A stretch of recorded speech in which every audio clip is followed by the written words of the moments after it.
जय हिंद साथियों। PW only IAS की इस मंच पे आप सभी लोगों का बहुत बहुत स्वागत है। आइए जो है आज का सेगमेंट हम लोग शीत युद्ध से, कोल्ड वॉर से शुरू किया जाएगा। तो बिना देर किए फटाफट, अब आप जान रहे हैं कि बस केवल 2 क्लास अब हम लोग की रिमेनिंग में है, आज और कल जो है। तो अतुल हैं, गुड्डन हैं, लक्ष्मी हैं, दिलीप हैं, अनीता हैं, राम हैं, पूजा हैं। आप सभी लोगों का अभिवादन स्वीकार करते हुए बिना देर किए हम लोग फटाफट आगे बढ़ते हैं। तो अब मुझे एक ना छोटा सा फीडबैक आप लोग दे दीजिए। वर्ल्ड हिस्ट्री आप लोग को कैसा लगा? कि अगर मान लीजिए टोटल एक स्टूडेंट पॉइंट ऑफ व्यू से आप एनालिसिस करें, मुझे लग रहा है कि मैंने ठीक ठाक जो आयाम है, ठीक ठाक जो टॉपिक है, उन सारे टॉपिक पे मैंने आप लोगों के साथ पिछले 15 दिनों से उन डायमेंशंस को डिस्कशंस के रूप में उभारने का प्रयास किया। तो इसी तरीके से अब हम लोग आगे बढ़ रहे हैं, शीत युद्ध देखा जाएगा। तो कोल्ड वॉर, शीत युद्ध कब से कब तक चला था? 1945 से 1991 ईस्वी। तो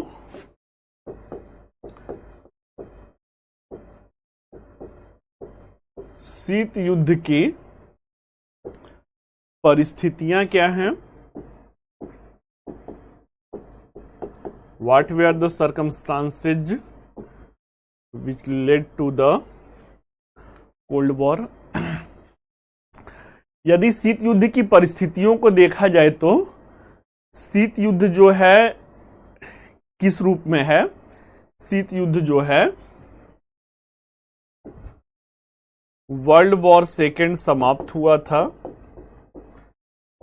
कि समाप्ति हुई थी 1945 में, और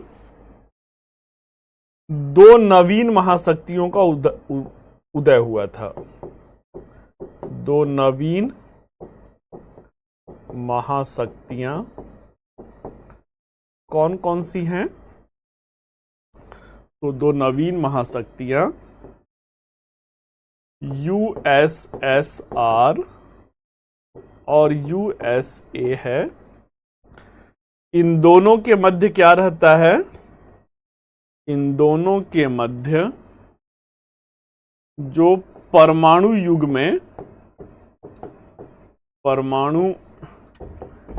में एक वर्चस्व की जंग कूटनीतिक रूप में हुआ, कूटनीतिक रूप से हुआ, और इसी को क्या कहते हैं? जो डिप्लोमेटिक वॉर हुआ in era of the atomic age, this was called the cold war. तो नाम से ही आपको क्या दिख रहा है? नाम से ही दिख रहा है कि शीत युद्ध हो रहा है। मींस कि कोई हॉट वॉर नहीं है, ये कूटनीतिक स्तर पे लड़ रहे हैं। दुनिया के अन्य देशों में अगर कहीं पे लड़ाई हो रहा है तो उस लड़ाई में अपनी भागीदारी सुनिश्चित कर रहे हैं, परंतु कैसे लड़ रहे हैं? आपस में हॉट वॉर नहीं कर रहे हैं, आपस में जो है वो शीत युद्ध ही चल रहा है। ठीक है, तो अब शीत युद्ध को किस रूप में हम लोगों को देखना है? 3 रूप में देखना है। शीत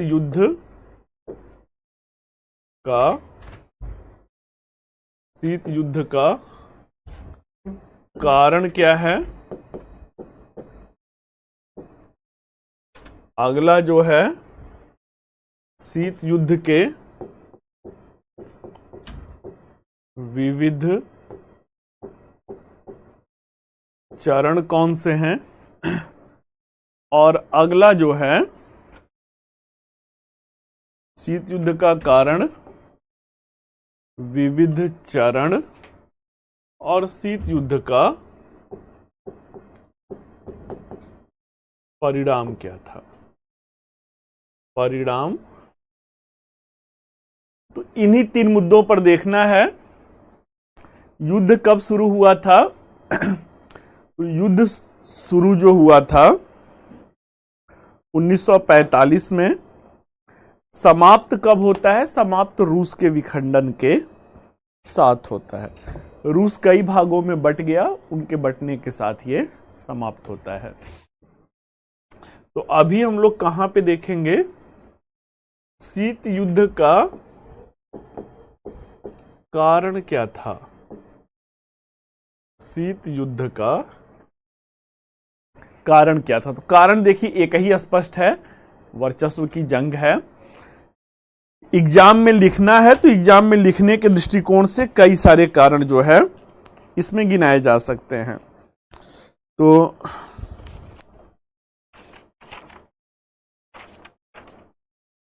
एक सेकेंड,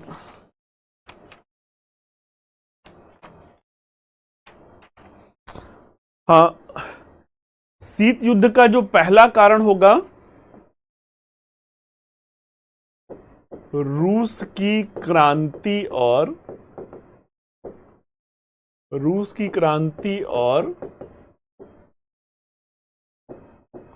रूस में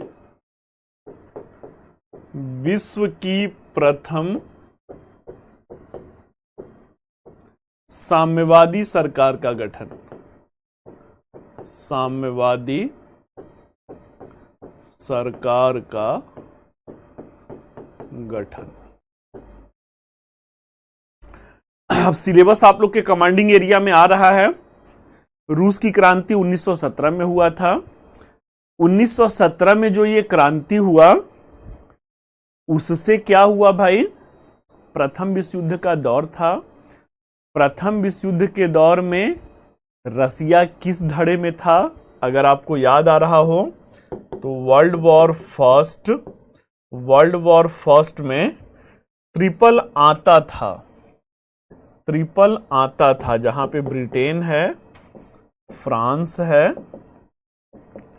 और रसिया है। अगर आपको यह भी याद आ रहा है कि रूस ही प्रथम विश्व युद्ध को छेड़ा था। अरे भाई, ऑस्ट्रिया ने आपके ऊपर तो हमला किया नहीं था, ऑस्ट्रिया ने तो सर्बिया पे हमला किया था। मामला उन्हीं 2 लोगों तक सीमित रहने देते। आज भी तो युद्ध चल रहा है रूस और यूक्रेन में। ऐसा तो है नहीं कि कोई तीसरा देश जो है रूस पे जाके आक्रमण कर रहा है। मामला सर्बिया और रूस का था, सर्बिया और ऑस्ट्रिया का था। उसमें बीच में पहले पैर आप ही डाले और पैर जो कहा जाता है टांग अड़ाना, और टांग अड़ा करके सबसे पहले आप ही ने क्या किया? वर्ल्ड वॉर फर्स्ट का शुभारंभ किया। शुभारंभ नहीं शब्द प्रयोग होना चाहिए, प्रारंभ किया। और प्रारंभ करने के साथ सबसे पहले भागे भी आप 1917 में रूस की क्रांति के पश्चात युद्ध से अलग हो लिए। युद्ध से अलग हो गए। जब अलग हो गए तो क्या हुआ? अलग हो गए तो ये ग्रुप जो है कमजोर हुआ। वो तो खैर था कि अमेरिका इसी वर्ष आकर के युद्ध से जुड़ गया था। तो इन्हें टीस किस बात की थी? पूंजीवादी देशों को टीस थी कि रहते हमारे साथ हो, ग्रुप हमारे साथ बनाते हो और मॉडल कोई दूसरा अपना रहे हो।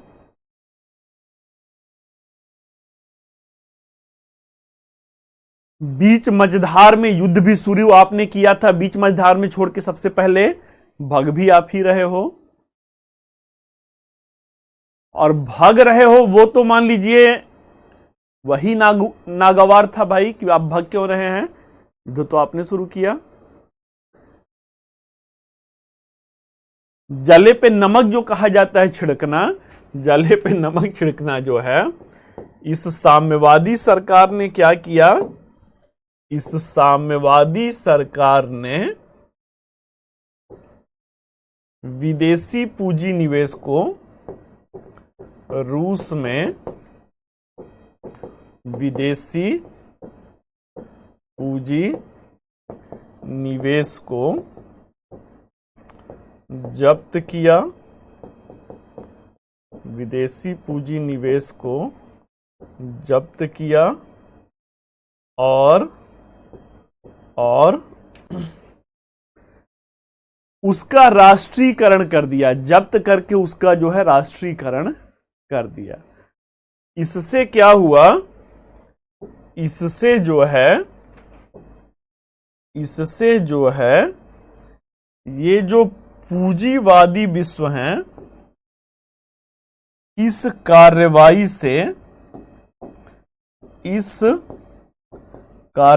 से पूंजीवादी देश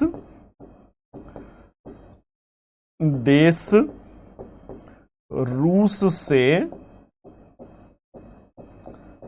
जल भुन गए,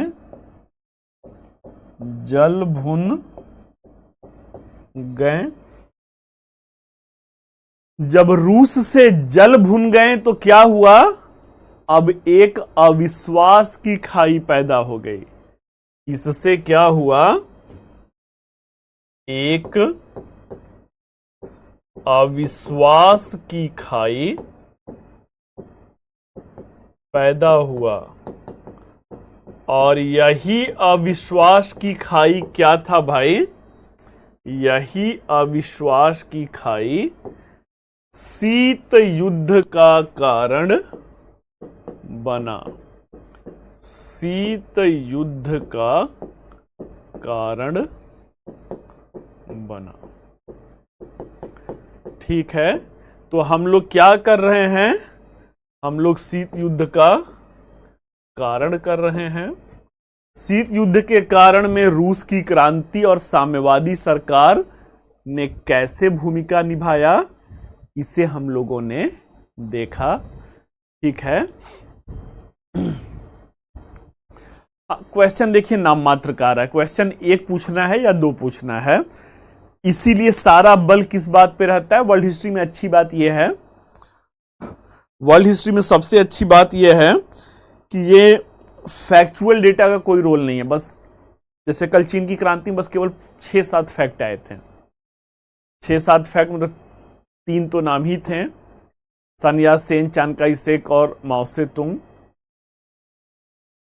3 शहर थे, नॉनकिंग था, कियांगसी था, सेंसी था, एक मान लीजिए मंचूरिया था, एक मांचू डायनेस्टी था, कोमिंटांग पार्टी थी। बस पूरी चीन की कहानी, और एकदम जो कहा जाता है ना इंटरेस्टिंग वे में जो है वो बनना। तो वर्ल्ड हिस्ट्री में अगर कॉन्सेप्ट क्लियर रखेंगे, कुछ भी पूछेगा बड़े सहज तरीके से लिख लेंगे। अगर हिस्ट्री ऑप्शनल नहीं है तो कुछ भी इधर उधर की किताब मत पढ़िएगा, अगर मन किया तो बस एनसीईआरटी तक सीमित रहिएगा। क्लास 9-10th वाली पढ़ सकते हैं या क्लास 11-12th वाली पढ़ सकते हैं।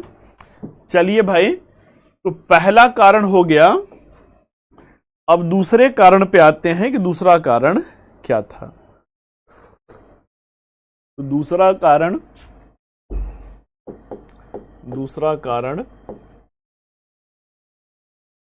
प्रथम विश्व युद्ध का मामला खत्म हो गया, वर्ल्ड वॉर सेकेंड की परिस्थितियां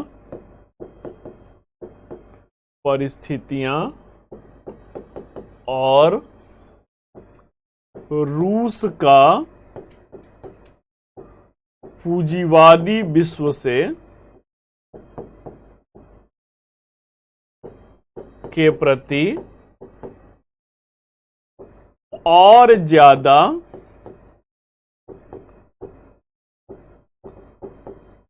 आशंकित होना, और ज्यादा आशंकित होना। The circumstances of the world war second, that's why the Russia was right now more doubtful towards the capitalist world. ठीक है, अब मुद्दे की बात पे हम लोग आते हैं कि कौन सी परिस्थितियां ऐसी हो गई। तो वर्ल्ड वॉर सेकेंड में आपको याद आ रहा होगा कि ये जर्मनी था,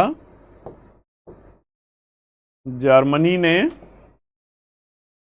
फ्रांस पे कब्जा कर लिया था, और ये जो है ब्रिटेन था, ब्रिटेन पे 50,000 बम मात्र 6 महीने में गिराया था, वो भी मात्र एक शहर लंदन पे। इसके बाद कौन है भाई?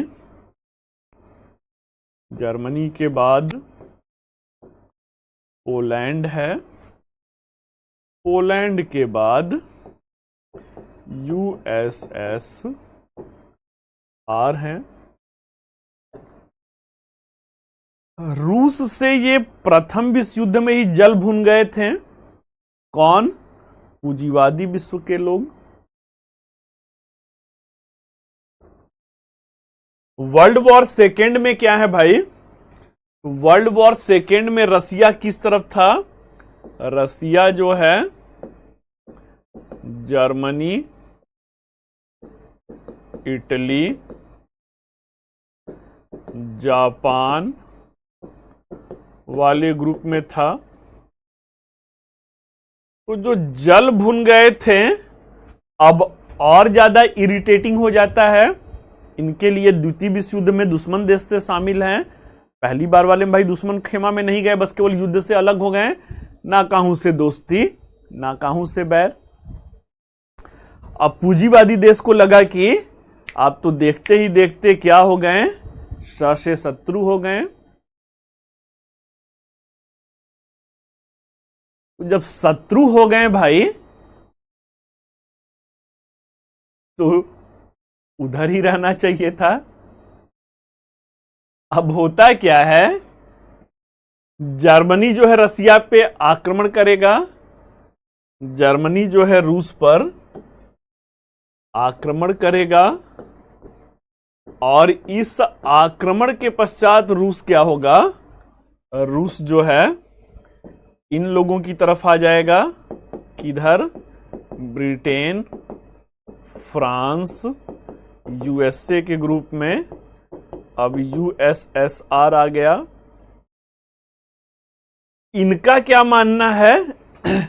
इनका मानना है मित्रता निभाने तो इधर नहीं आए हैं। मित्रता निभाने तो इधर नहीं आए हैं। किस परिस्थिति में आए हैं? मजबूरी में आए हैं। मजबूरी में आए हैं। किस मजबूरी में आए हैं भाई? किस मजबूरी में आए हैं? कि दोस्त दोस्त ना रहा। जर्मनी अब जो है वो दोस्त नहीं रहा, इसलिए मजबूरी में आए हैं।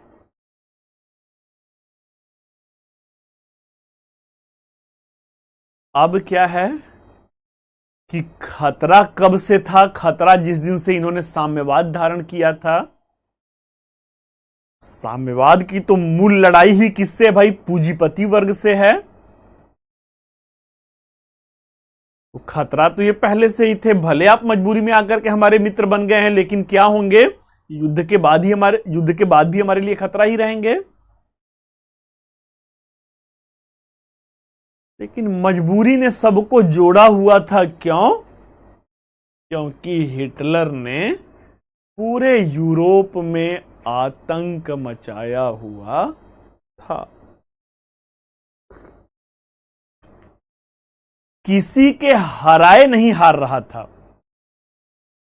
everyone they were trying their, every European countries who were against the Germany, they were trying their level best to defeat the Hitler, but this was beyond their potential to defeat Hitler. सभी यूरोपीय देश हराने का प्रयास कर रहे थे, लेकिन किसी की सामर्थ्य में हिटलर था ही नहीं। हिटलर को अगर पहली बार किसी ने हराया तो रूस ने हराया। जब हराया तो किसी को विश्वास नहीं हो पाया कि अरे ये रूस जो 1917 में भीख मांगने के कगार पे आ गया था, वो इतना बड़ा 30 मार्खा हो गया कि फ्रांस तो भाई एक ही सप्ताह में समर्पण किया था। इनकी स्थिति भी बताया था कि अब गए कि तब गए।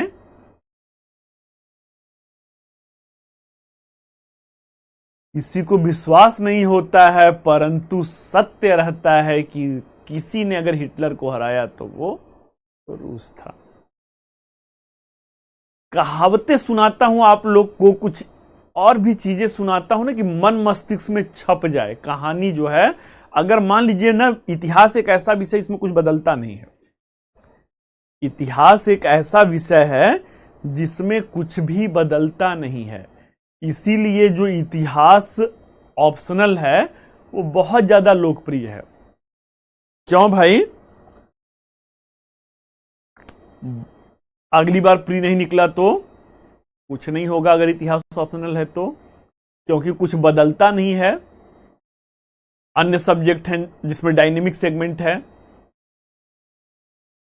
ज्योग्राफी है, उसमें इकोनॉमिक ज्योग्राफी है, देन आफ्टर जो वो क्या कहते हैं, सेंसस वाला जो पार्ट मानव भूगोल आ जाता है, ये सब डायनेमिक सेगमेंट है। फिजिकल ज्योग्राफी बस वो भी फिजिकल ज्योग्राफी में भी डायनेमिक आपको क्या है। वही हाल पॉलिटिकल साइंस के साथ, PSIR कहा जाता है, पॉलिटिकल साइंस इंटरनेशनल रिलेशन।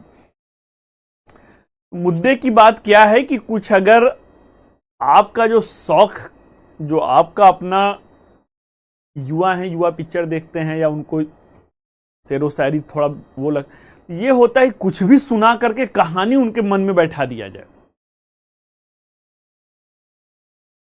तो किसी ने हराया तो रूस ने हराया, और रूस का मैंने एक कहावत सुनाया था कि 100 सोनार की तो एक लोहार की।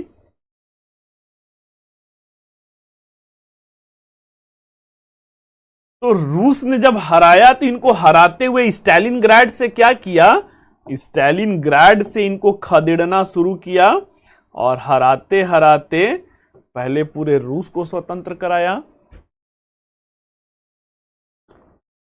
इसके बाद पोलैंड को भी जीत लिया, इधर से भी जर्मनी सेना को खदेड़ दिया। बार बार द्वितीय विश्व युद्ध की परिस्थितियां क्या है, बार बार रूस इनसे कह रहा है कि आप इधर से आक्रमण कर दीजिए। लोहे को लोहा ही काटता है, वो कहावत सुना है ना। जर्मनी ने किस तरीके से अपने एकीकरण में ऑस्ट्रिया को हराया था। इटली से कहा इधर से अटैक कर दो, तुम वेनेसिया पे अटैक कर दो, हम उधर से अटैक करेंगे, ना घर के रहेंगे ना घाट के रहेंगे। ऑस्ट्रिया जो है बैटल ऑफ सेडोवा में हार गया।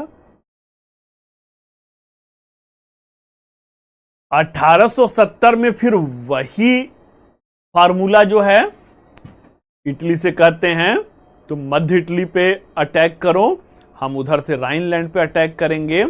फ्रांस की सेना आधा इधर आधा उधर, न घर के रहेंगे न घाट के रहेंगे।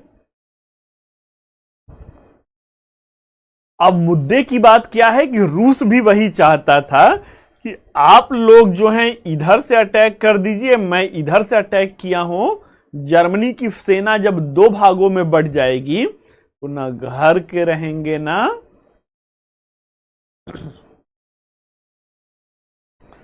परंतु परिस्थितियां क्या है, वर्ल्ड वॉर सेकंड की परिस्थितियां जानबूझकर कि ये इधर से आक्रमण नहीं कर रहे हैं।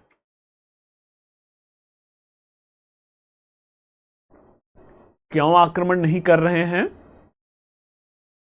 क्योंकि इनकी मंशा थी, ये पूंजीवादी देश है, इनकी मंशा थी कि साम्यवादी रूस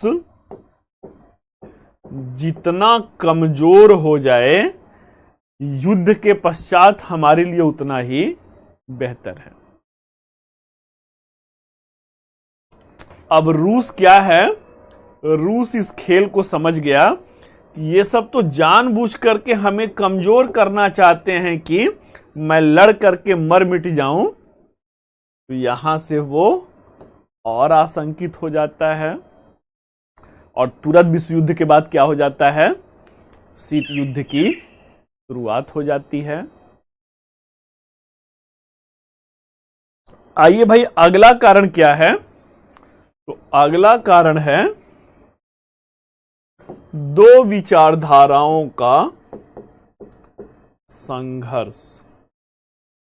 अगला कारण है दो विचारधाराओं का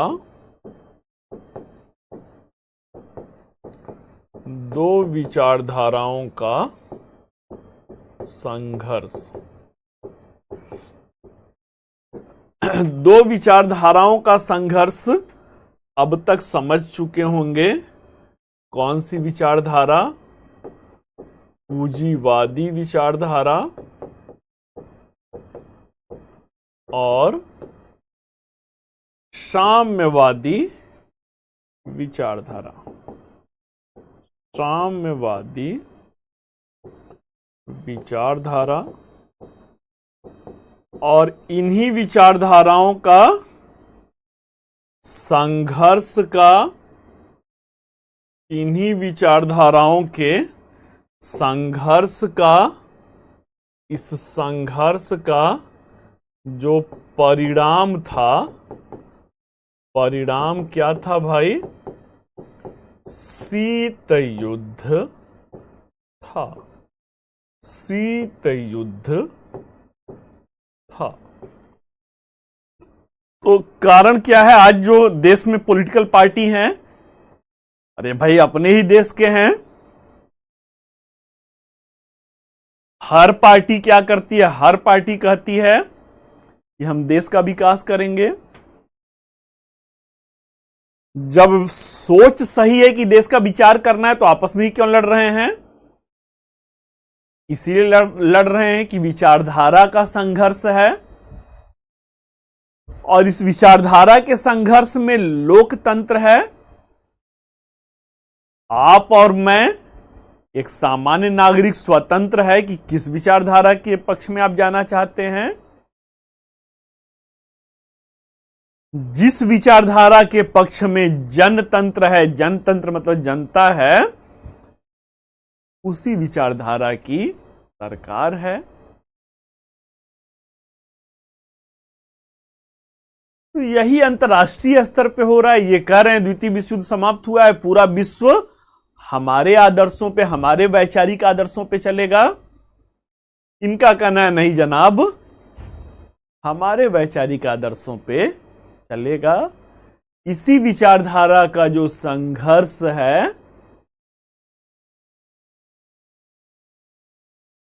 वो शीत युद्ध है। अगला कारण क्या है? अगला कारण भी यहीं से जुड़ा हुआ है कि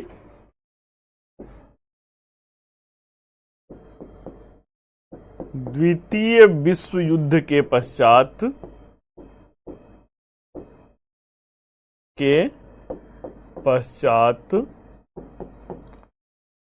अंतरराष्ट्रीय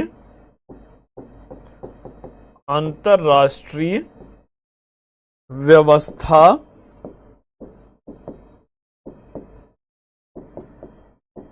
किसके नेतृत्व में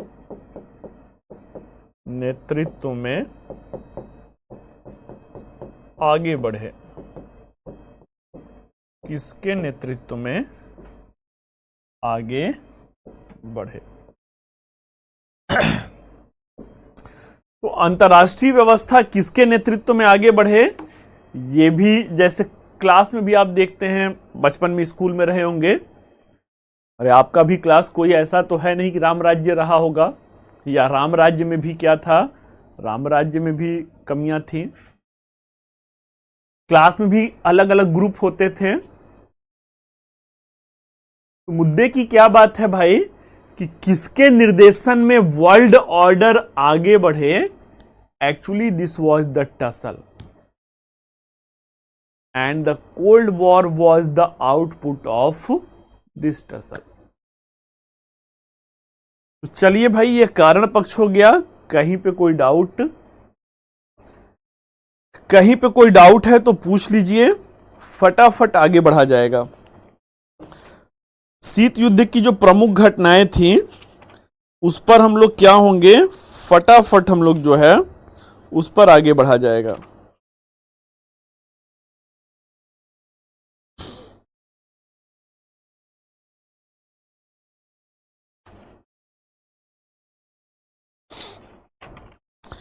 कोई डाउट है तो पूछ सकते हैं। क्लियर है, क्लियर है, थैंक यू। चलिए, क्लास मॉनिटर के हिसाब से चलता था। आइए भाई, शीत युद्ध की प्रमुख घटनाएं।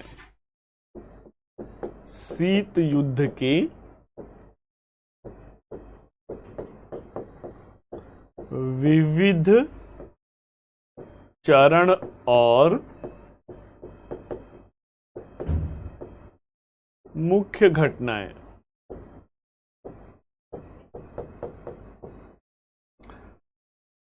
Various stage of the cold war and the key incident. शीत युद्ध के विविध चरण कौन है? तो प्रथम चरण कब से कब तक? 1917 से 1945 तक। प्रमुख घटनाएं कौन सी थीं? तो प्रमुख घटनाएं था, पहली घटना था रूस के द्वारा पूंजीवादी विश्व के अपने देश में निवेश को जब्त करना। अपने देश में निवेश को जब्त करना। They confiscated all the investment which was done by the capitalist world in Russia. ठीक है। अगली मुख्य घटना क्या है भाई? अगली मुख्य घटना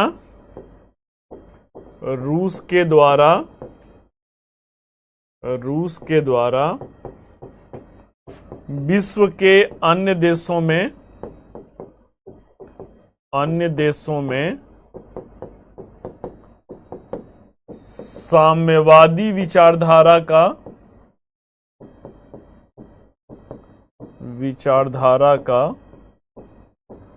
प्रचार प्रसार।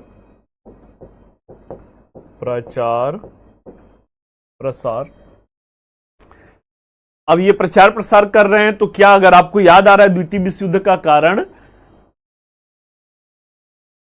और उसके पश्चात अगर याद आ रहा है नाजीवाद और फांसीवाद का उदय, तो नाजीवाद और फांसीवाद के उदय में जर्मनी और इटली तो भाई इनके विरोध में थे, लेकिन फिर भी पश्चिमी विश्व ने, पूंजीवादी विश्व ने तुष्टीकरण की नीति अपनाई। जब तुष्टीकरण की नीति अपनाई तो भाई क्यों अपनाई? क्योंकि दोनों नाजीवाद, मतलब हिटलर और मुसोलिनी, दोनों साम्यवाद विरोधी थे। इनको लगा कि इनका समर्थन कर देते हैं, ये साम्यवाद के प्रसार को अपने ही देश की सीमा पर रोक देंगे। समर्थन कर दे मतलब तुष्टीकरण। ये क्या है? ये शीत युद्ध है, कोल्ड वॉर है। प्रमुख घटना क्या है? रूस के द्वारा विश्व के अन्य देशों में साम्यवादी विचारधारा का प्रचार प्रसार और प्रत्यक्ष या परोक्ष रूप से पूंजीवादी विश्व के द्वारा उसका विरोध।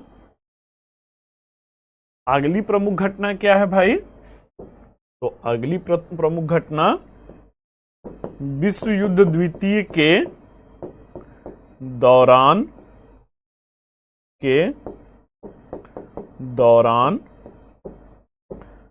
रूस के बार बार मना करने के बाद भी ब्रिटेन फ्रांस के द्वारा ब्रिटेन फ्रांस के द्वारा जर्मनी के विरुद्ध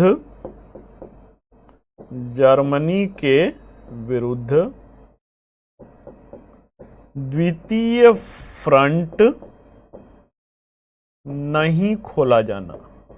द्वितीय फ्रंट नहीं खोला जाना। तो ये क्या है भाई? ये भी शीत युद्ध का क्या है? ये भी शीत युद्ध का विस्तार है। आपस में तनाव है तभी तो ये बार बार कह रहे हैं। और कोल्ड वॉर में तो ऐसा नहीं कि वो रूस पे आक्रमण कर दे रहे हैं, उनकी बातों को नहीं मान रहे हैं। शीत युद्ध। तुष्टीकरण मैंने बताया था, दिस इज द सिकंदर, शायद नाम है सिकंदर। मैंने बताया था तुष्टीकरण का मतलब होता है अगर आप सही हैं, आपके जैसे क्या है, ये तो ऑनलाइन क्लास है, नहीं तो ना मैं बच्चों का उत्साहवर्धन बहुत करता हूं। ऑफलाइन बच्चे बैच में अगर रहते हैं लड़के, यहां पे क्या है ना कि मेरी आवाज ही आप लोगों तक देर में पहुंचता है। लगभग मुझे लगता है 30 सेकेंड से 60 सेकेंड के बाद पहुंचता है। मेरा अपना स्टाइल है कि मैं प्रश्न ऑफलाइन बैच में क्वेश्चन इतना पूछता हूं,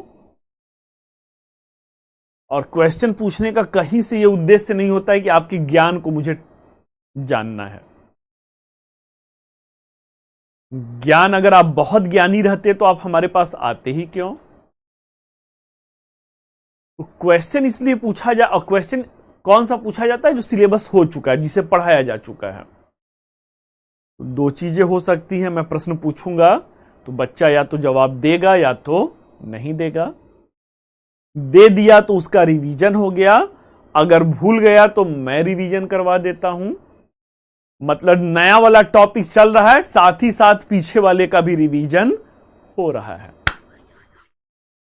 तो उससे क्या होता है, बच्चे भी बड़े आसानी से जुड़ जाते हैं।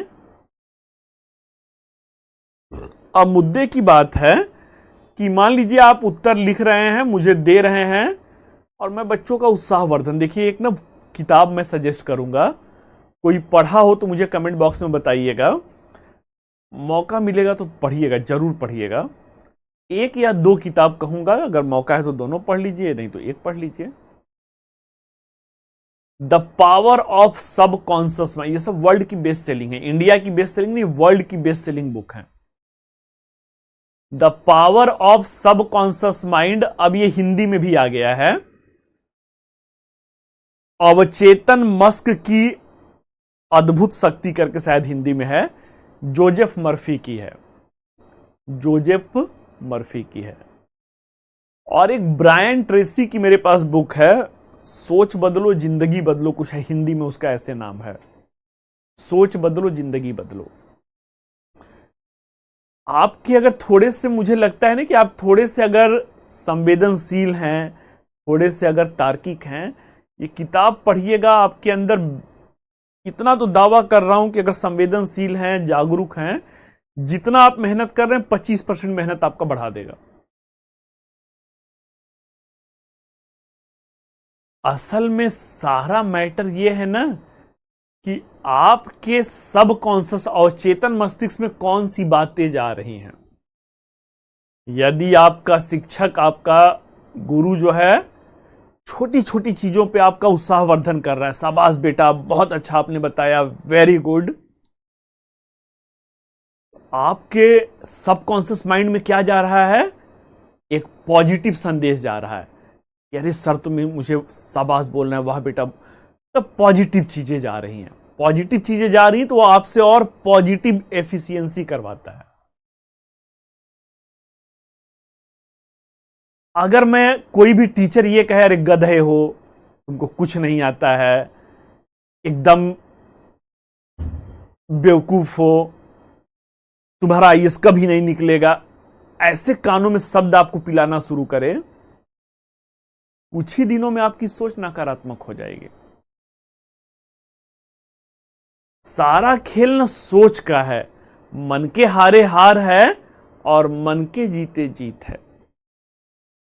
आपके मन में अगर ये बातें पिलाई जा रही, हाँ बेटा तुम कर सकते हो, तुम बहुत अच्छे हो, शाबाश, क्या तुम्हारी ऊर्जा है, कितना अच्छा तुमने आंसर दिया है, वेरी गुड, रोज जब ये बातें पिलाई जाएंगी मन को, ये बातें, तो आपके अंदर अपने आप पर क्या होगा, विश्वास होगा, आत्मविश्वास बढ़ेगा।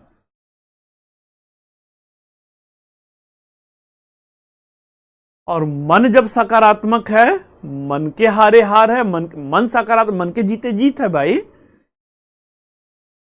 मुद्दा क्या है कि आपके आसपास क्या चल रहा है, कैसे लोग, इसीलिए कहा जाता है जो दोस्त होने चाहिए ना, दोस्त, आप पहले बात ना कि अपने आप को साधारण समझना बंद कर दीजिए।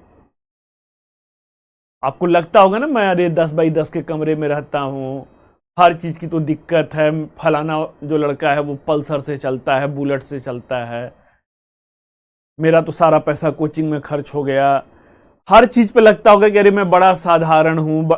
अरे आप साधारण नहीं हो भाई, आप साधारण, बनवासी तो 2 राजकुमार भी थे। अरे भगवान राम और लक्ष्मण क्या थे, जब लंका के विजय पे गए तो वो तो जंगल जंगल भटक रहे थे, निर्वासित जीवन जी रहे थे, 14 साल का वनवास जी रहे थे। साधारण तो वो भी थे, लेकिन असाधारण काम कैसे किया। तो आप भी असाधारण कार्य पे लगे हैं। आईएएस कोई मजाक समझ में आ रहा है क्या आपको? दुनिया का, भारत का नहीं, दुनिया के सबसे चुनौतीपूर्ण, और भारत ही नहीं दुनिया का सबसे ज्यादा आप कह सकते हैं कि प्रेस्टिजियस एग्जाम में है। तो सफलता के पहले का जो ये 10x10 के कमरे में रह रहे हैं, दाल भात चोखा खा करके दिन बीत रहा है, और जो कहा जाता है ना कि कोचिंग अब भाई एक बिजनेस है, यहां पे तो बहुत सस्ती फीस है, जहां से अभी मैं था जो है 1.5 लाख शुरुआती प्राइस था, 1.5 लाख से 2.5 लाख रुपए फीस। दिल्ली में रहना खाना ये भी खर्च जान रहे हैं।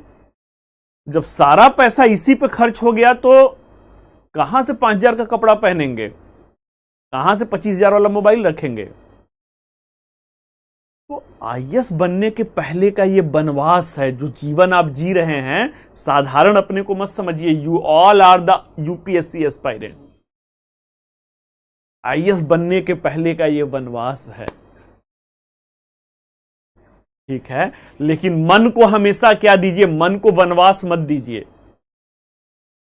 तो कहा जाता है ना, ताजो तख्त नहीं मगर दिल में शहंशाह की हिम्मत है।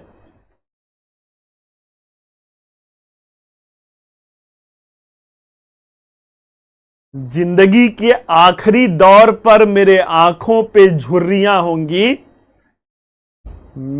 मगर मेरे दिल में यह विश्वास होगा कि मैंने जिंदगी जिया है अपनी शर्तों पर, अपनी शर्तों पर, अपनी शर्तों पर। आपको कोई जबरन इसमें ढकेला नहीं है कि आप आईएएस की तैयारी कीजिए। ये आपका हौसला है, ये आपका सपना है, ये आपकी चाह है कि आपको आईएएस बनना है। अरे निकला तो निकला, नहीं निकला तो कुछ नहीं जाएगा। बस एक बात मेरा ध्यान रखिएगा, आपका, हमसे बता रहे थे आप लोग की बैच खत्म होने वाला है। अगर बेटा निकल गया तब तो बहुत अच्छी बात है, अगर नहीं भी निकला तो ये मान के चलिएगा कि मैंने आपसे, आपका गुरु के नाते कुछ बिजनेस नहीं कर रहा हूं, ना तो यूट्यूब पे लाइव भी नहीं हो, यूट्यूब पे वायरल होना है। अगर निकल गया तो बहुत अच्छी बात है, बस जीवन में ईमानदार रहिएगा। नहीं भी निकलेगा, एक आईएएस की दौड़ आप कर रहे हैं, दूसरा एक जिंदगी की दौड़ होती है। विश्वास मानिए साथियों की, जिंदगी की दौड़ में आप कभी हारेंगे नहीं। बस ईमानदार रहिएगा, ईमानदार रहिएगा और हौसला रखिएगा, मन में विश्वास रखिएगा कि मैं इस एग्जाम को बीट करूंगा। मन के हारे हार है, मन के जीते जीत है। और कभी भी आर्थिक तंगी, देखिए मिडिल क्लास के ही बच्चे इस तैयारी में आते हैं, middle class, lower middle class के बच्चे ही इस तैयारी में, प्रशासनिक परीक्षा, तो आर्थिक तंगी तो है ही। तो नकारात्मक मत सोचिए, हमेशा सकारात्मक कि मैंने कहा था आईएएस के पहले का ये वनवास है। ठीक है, तो वनवास नहीं है भाई। आपके घर वाले क्या हैं, आप शुक्रगुजार होइएगा ना कि ऐसे माँ बाप मिले हैं। भाई क्या होता है, अपने माँ बाप जो, हम लोग भी उसी परिवार से हैं। माँ बाप कभी अपनी खुशियों को नहीं देखता है कि मेरे बच्चे की पढ़ाई हो जाए, मेरा बच्चा कुछ कर जाए। हर शौक को, हो सकता है 4-5 लाख रुपए का एक कार के बारे में सोचे हो, 8 लाख रुपए के एक कार, लेकिन पहले मेरा बेटा पढ़ ले, मेरी बेटी पढ़ ले, उसके बाद देखा जब ये सब सिलेक्शन ले लेंगे तब कार और खरीद।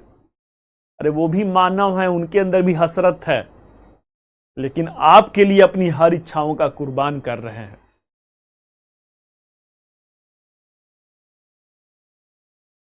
और मां बाप के उसी कुर्बानी की कसम है कि आपको कुछ करना है। मां बाप की उसी कुर्बानी की कसम है कि आपको कुछ करना है। ठीक है, तो इस सारे खेल में, इस सारा जो तैयारी का खेल है, इसमें आपका हौसला और आपका आत्मविश्वास और आपकी सकारात्मक जो सोच है, यही अंत तक मंजिल पे पहुंचाएगा। अब ये कैसे आ जाएगा भाई? तो ऐरू गैरू न, सब जो, ऐसा नहीं हुआ कोई भी आया हमारा दोस्त बन गया। आप आईएएस के प्रतिस्पर्धी, आपके दोस्त भी जो होने चाहिए वो स्पेशल होने चाहिए। आप खुद बातचीत में नोटिस कीजिए ना कि सकारात्मक बात करता है कि, अगर रोने वाला है ना कि हाँ, किसी दोस्त को फोन किए रात में 11:30 बजे, अरे नींद आ रहा है, वो भी उसी में हाँ मिला रहा है, अरे हाँ यार मुझे भी नींद आ रहा है, 1 नंबर का नकारात्मक, उससे बात करना बंद कर दीजिए। वैसा दोस्त आपको सुलाएगा ही। कोई दोस्त मिला कर रहा है 2-3 दिन से पढ़ाई नहीं हो रहा है, आप कहें कि अरे यार आजकल पढ़ाई में वो भी हाँ में हाँ मिला रहे, मेरा भी नहीं हो रहा है। उस दोस्त को जीवन में रख के क्या करेंगे? आप 11:30 बजे रात में फोन किया और सामने वाला कह रहा है अरे मैं तो ये खत्म कर लिया, मैं वो खत्म कर लिया। सकारात्मक प्रतिस्पर्धा ना, कि वो आपको प्रेरित करेगा कि अरे वो तो ये पढ़ रहा है, ये खत्म कर रहा है, ऑटोमेटिक आपको आग लगेगी कि अरे मुझे भी वो करना है। तो कहने का अर्थ क्या है भाई? कहने का अर्थ ये है कि सारा खेल विचारधाराओं का है। सारा खेल अब मन की बात आ गई कि मन की विचारधारा कैसी है, सकारात्मक है कि नकारात्मक है। तो वही चीजें अपना अपना टसल है, अपना अपना कह सकते हैं कि एक तरीके से जो है जो वैचारिक संघर्ष है, वही क्या होता है, वही शीत युद्ध का कारण रहता है। और इसमें क्या रहता है, इसमें बार बार रसिया कह रहा है कि तुम भाई उधर से अटैक करो, बार बार ये मना कर रहे हैं। यही क्या है, यही तो शीत युद्ध है। बिल्कुल भाई ना, मैं फिर से कह रहा हूं, सकारात्मक जलन होना चाहिए, सकारात्मक जलन होना चाहिए। प्रतिस्पर्धा किससे है? प्रतिस्पर्धा जो है 10 लाख है, 1 अनार 100 बीमार कहा जाता है ना। आप जिसमें है उसमें 1 अनार 100 बीमार नहीं है, 1 अनार और 1000 बीमार हैं, 1000 से भी ज्यादा ही होंगे।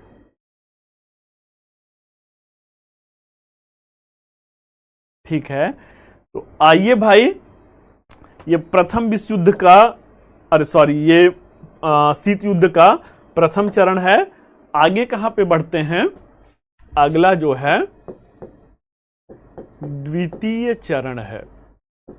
द्वितीय चरण है, जो सेकेंड स्टेज है, ये कब से कब तक है? तो सेकेंड स्टेज, अच्छा मैंने पहले ही कहा था, ये देखिए जो टॉपिक मैंने लिखा है, शीत युद्ध 1945 से 1991 ईस्वी। तो आपके मन में यह आ रहा होगा कि 45 से शुरू हुआ तो प्रथम चरण 17 से 45 कैसे हो गया? 45 से होना चाहिए था। वर्ल्ड वॉर सेकेंड में भी मैंने बताया था कि जो स्पेन का गृह युद्ध था वो पूर्व पीठिका थी, प्रीटेक्स्ट था, प्री कंटेक्स्ट था। तो दिस इज ऑल्सो, जो प्रथम चरण है वो क्या है? शीत युद्ध की पूर्व पीठिका है, मंच यहीं से बन गया था। अब आते हैं द्वितीय चरण पे। कहां पे आते हैं? द्वितीय चरण पे। द्वितीय चरण कब से कब तक है? तो ये 1945 से 1952 तक है। 1945 से 1952 तक है। प्रमुख घटनाएं क्या होंगी? प्रमुख घटनाएं, नाटो का गठन होगा। नाटो का गठन होगा। वार्सा पैक्ट होगा। वार्सा पैक्ट होगा। नाटो का गठन अमेरिका करेगा, वार्सा पैक्ट जो है रूस करेगा। ठीक है। इसके साथ साथ जर्मनी की दीवार बनेगी। दीवार, और जर्मनी की दीवार नहीं, बर्लिन की दीवार कहते हैं। जर्मनी की राजधानी बर्लिन की दीवार और जर्मनी का विभाजन, दो भागों में विभाजन। तो एक इधर जर्मनी है, रूस की सेना कहां तक आ गई? जर्मनी में प्रवेश कर गई। अब पूंजीवादी विश्व को लगा कि सारा वाहवाही तो रूस लेके निकल जाएगा। रूस चिल्ला रहा है कब से? जब से स्टालिनग्राड से जर्मन सेनाओं को पीछे ढकेल रहा है। तो एक तरीके से क्या है? एक तरीके से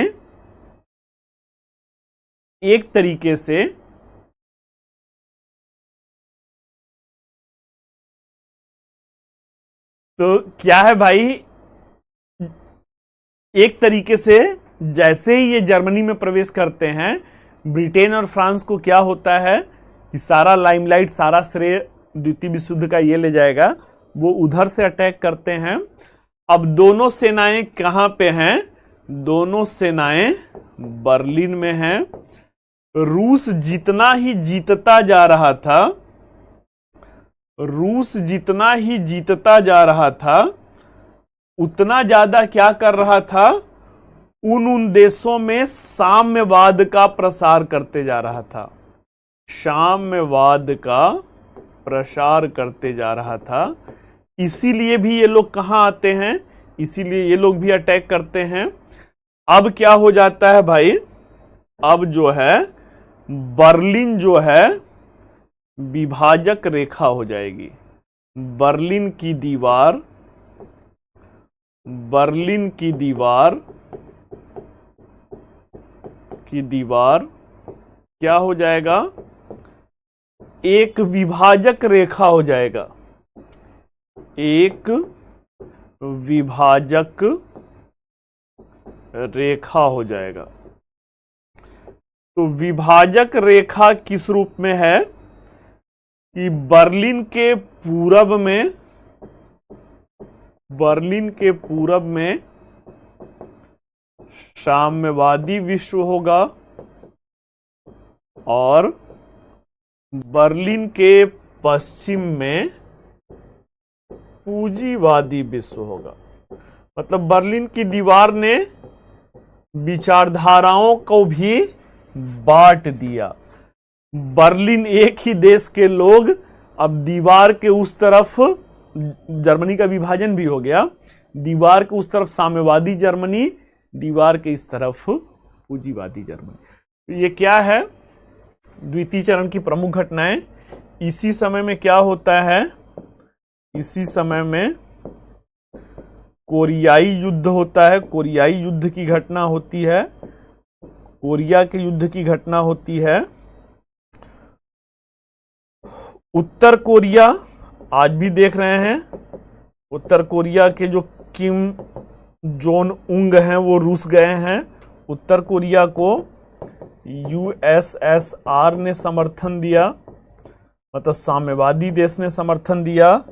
दक्षिण कोरिया को दक्षिण कोरिया को किसने समर्थन दिया? यूएसए ने समर्थन दिया। मींस आज भी वही स्थिति चल रही है। कोरिया युद्ध 1950 से 52 हुआ था। आज भी उत्तर कोरिया साम्यवादी, दक्षिण कोरिया को तो कहना ही क्या है भाई। दक्षिण कोरिया G20 का विश्व की टॉप 20, और दक्षिण कोरिया को आप गूगल कीजिएगा। हमारे देश में बिहार एक छोटे राज्य में, भौगोलिक क्षेत्र से, क्षेत्रफल की दृष्टि से छोटा राज्य है। लगभग बिहार के बराबर दक्षिण कोरिया है, लगभग बिहार के बराबर दक्षिण कोरिया है, और विश्व की टॉप 20 अर्थव्यवस्था है। इंफ्रास्ट्रक्चर का आलम यह है, उसका सियोल है, बुसान है, चैंगवॉन है, ये सारे शहर अमेरिका को बीट करते हैं, शायद आपको पता हो या ना हो। ये हुंडई है, किया है, और भी कई सारी कंपनियां जो हैं वो साउथ कोरिया की ही हैं। तो चलिए भाई, ये द्वितीय चरण की प्रमुख घटना है। अब आगे बढ़ते हैं कहां पे? तृतीय चरण पे। तृतीय चरण पे। तृतीय चरण कब से कब तक है? 1953 से 1958 ईस्वी। इस चरण में क्या होता है? इस चरण की प्रमुख घटनाएं क्या हैं? तो इस चरण में रूस में तानाशाह बन चुका था। कौन? लेनिन मर जाते हैं, लेनिन के बाद स्टालिन आता है। स्टालिन क्या हो गया था? स्टालिन तानाशाह बन गया चुका था, तानाशाह बन गया था। उसकी क्या होती है? उसकी मृत्यु होती है। मृत्यु के पश्चात कौन राष्ट्रपति बनेंगे? यूएसएसआर के राष्ट्रपति ख्रुश्चेव बनेंगे। ख्रुश्चेव बनेंगे। ख्रुश्चेव क्या चाहेंगे? ख्रुश्चेव चाहेंगे कि जो अमेरिका के साथ रिश्तों में बर्फ जमा हुआ है, उस बर्फ को क्या किया जाए? उस बर्फ को पिघला दिया जाए। ठीक है। अंशुमान करें कि हिस्ट्री ऑप्शनल का सब्सक्रिप्शन नहीं ले पाया हूं, आपसे निवेदन है कि ऑप्शनल के लिए रिसोर्सेस बता दीजिए। चलिए, अंशुमान ने किसी या कोई भी जब नया बैच शुरू होता है, आप देखते रहिएगा, आप यहीं के स्टूडेंट हैं, कोई भी नया बैच शुरू होता है, अगर मेरे सेगमेंट से शुरू होता है तो वो ऐप पर लाइव जाता है। ऐप पर लाइव मीन्स कि मतलब उस 3 क्लास सबके लिए फ्री रहता है। तो वहां पर मैं रिसोर्सेज बताया, अगर वो वीडियो स्टोर होता है तो वहां पे रिसोर्सेज मैंने बताया हुआ है जब मैंने इसका स्टार्ट किया था, ऑप्शनल का बैच स्टार्ट किया था। अगर एप्लीकेशन पे नहीं होगा तो फिर से कोई बैच शुरू करूंगा, आप वहां पे बोलिएगा, वहां पे बता दूंगा। चलिए भाई, तो स्टालिन तानाशाह बन गया था, उसकी मृत्यु होती है। मृत्यु के बाद ख्रुश्चेव जो है नए राष्ट्रपति बनते हैं। जो बर्फ जम गई है उस बर्फ को पिघलाना चाहते हैं, सकारात्मक माहौल बनाना चाहते हैं। परंतु इसी समय क्या हो जाएगा? परंतु इसी समय वियतनाम युद्ध शुरू हो जाएगा। वियतनाम युद्ध में क्या होता है? वही कहानी होती है जो कोरियाई युद्ध में होता है। तो उत्तर वियतनाम में कौन होंगे? कल चीन वाले में चान काई शेक का नाम सुना था, तो कंफ्यूज मत होइएगा, यहां पे हो ची मिन्ह है, हो ची मिन्ह हैं, ये साम्यवादी रहेंगे, इन्हें यूएसएसआर समर्थन देगा। दक्षिण वियतनाम में कौन है? दक्षिण वियतनाम में नगो दिन दियम है। नगो दिन दियम है। तो नगो दिन दियम क्या है भाई? इन्हें यूएसए सपोर्ट करेगा। वियतनाम इनकी कब्र बन गया था। वियतनाम जो रहता है, इनकी कब्र, यूएसए की कब्र बन गया था।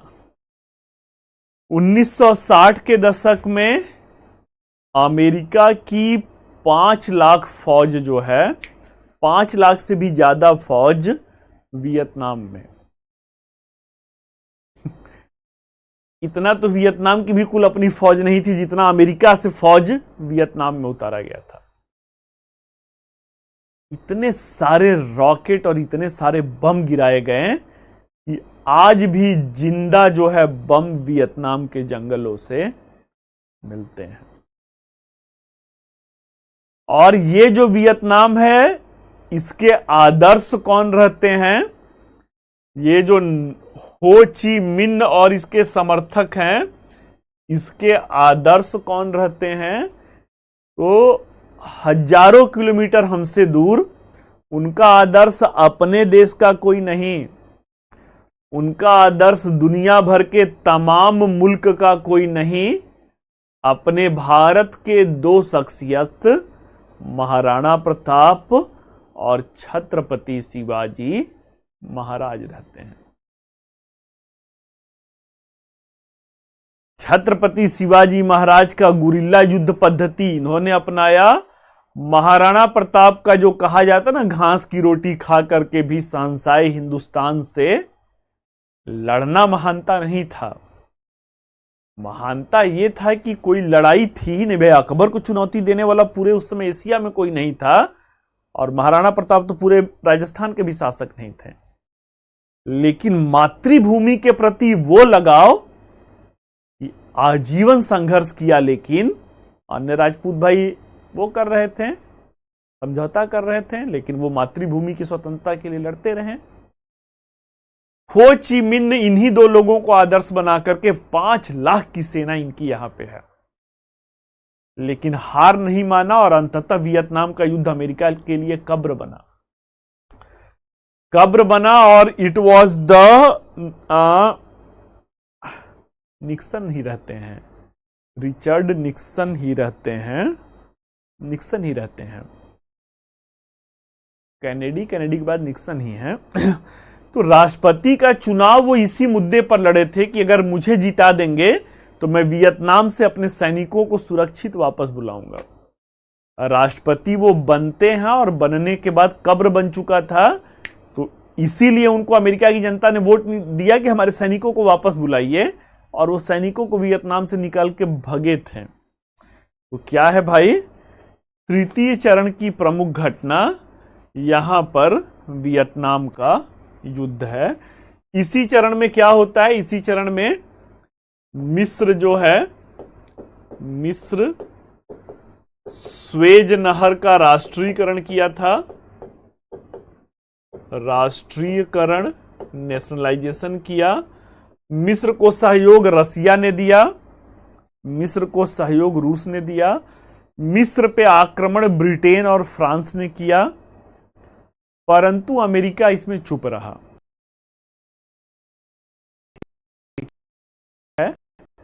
तो तीसरे चरण की यह प्रमुख घटना। अब कहां बढ़ते हैं? अब आते हैं चरण पर, आते हैं चौथे चरण पर। चौथा चरण ही सबसे हॉट था, लग रहा था कि यहां पे युद्ध छिड़ जाएगा। 1959 से 62 शायद है, 1959 से 62 है।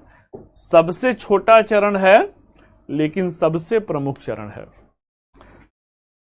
चौथे चरण में क्या होता है? प्रमुख घटना जो है, प्रमुख घटना क्यूबा मिसाइल क्राइसिस है, क्यूबा मिसाइल क्राइसिस है, क्यूबा मिसाइल संकट है।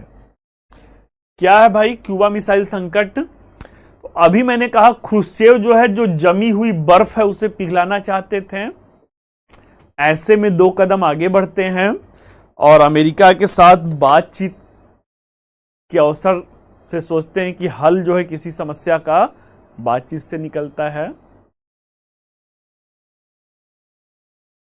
1960-61 के आसपास में पेरिस में ये देश मिलते भी हैं। इतने तनावपूर्ण संबंधों के बाद, इतने वर्षों के बाद जब नाटो बना, उसके बाद ये पेरिस में मिलते भी हैं। जब पेरिस में पूरे दुनिया को लगा कि अब शायद जो है तनाव कम होगा शीत युद्ध का, वैसे समय में क्या होता है, वैसे समय में अमेरिका का टोही विमान, U-2 विमान क्राइसिस कहते हैं। जब पेरिस में सम्मेलन चल रहा है उसी समय इनका टोही विमान रूस के गुप्त सैनिक स्थानों का सर्विलांस मतलब निगरानी करते हुए पकड़ा गया। जब पकड़ा गया तो ख्रुश्चेव नाराज होते हैं कि मैं कह रहा हूं कि आइए संबंध को सामान्य किया जाए, और आपकी हिम्मत अमेरिका से कि आपकी हिम्मत कैसे पड़ी और आपको लेस मात्र की शर्म नहीं आई कि इतना जब हम लोग संबंध को सामान्य करने के लिए पेरिस में मिल रहे, इसी समय आपका विमान जो है पकड़ा जा रहा है।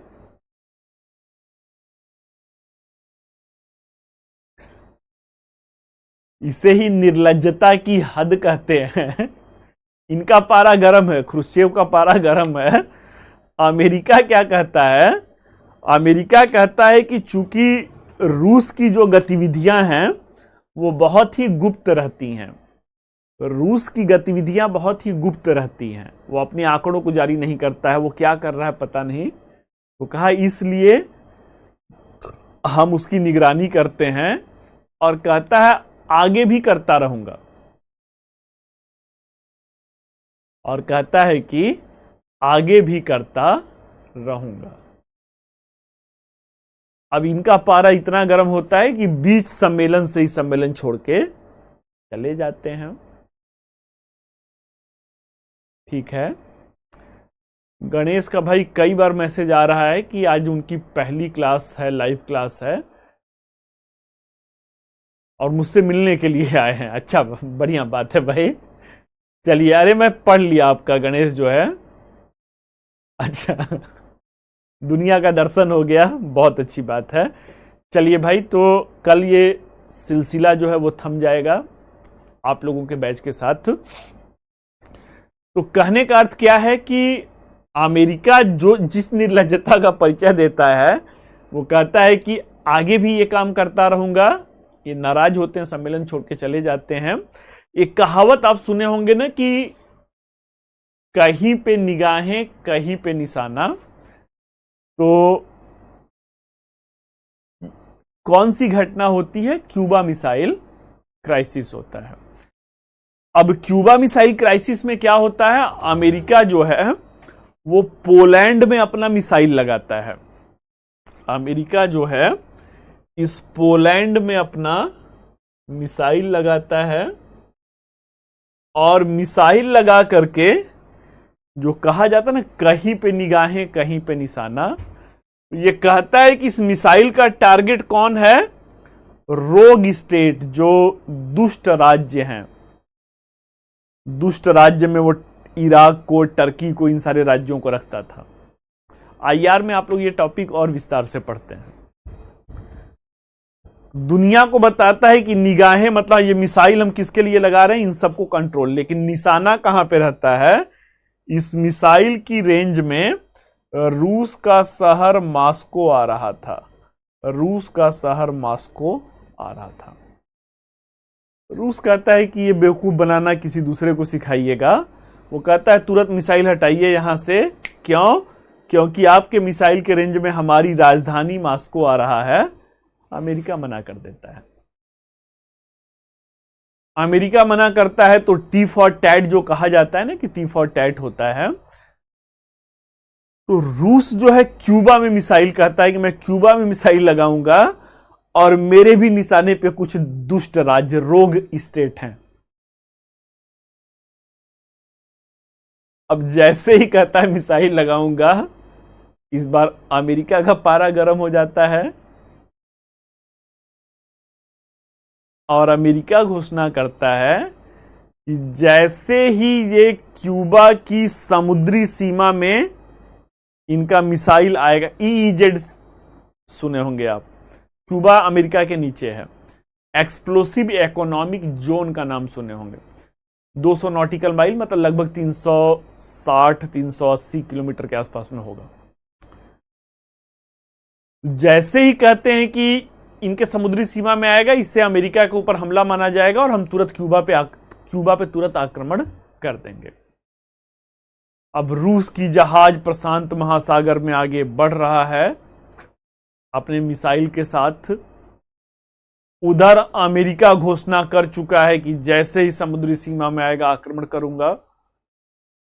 रूस भी जो है 1952 में अमेरिका से भी ज्यादा शक्तिशाली परमाणु बम, एटम बम बना चुका है। दुनिया को लगा कि बाप रे बाप, अभी तो 2 विश्व युद्ध हुआ था, अब 2 परमाणु शक्ति संपन्न देश आमने सामने टकराने, और परमाणु बम का जखीरा इतना था कि रूस और अमेरिका नहीं, पूरे पृथ्वी को बर्बाद करने के लिए काफी था।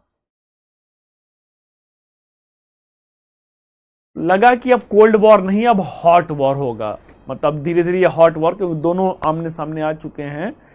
एकाएक कह सकते हैं भगवान ने रूस को सद्बुद्धि दिया और रूस ने क्या किया, रूस ने जहाजों का रुख मोड़ दिया, और रुख मोड़ने के साथ ही क्या हुआ, हॉट वॉर, वास्तविक युद्ध होने से दुनिया बच गई। तो चलिए भाई, चौथा चरण हो गया। पांचवा चरण क्या है? पांचवा चरण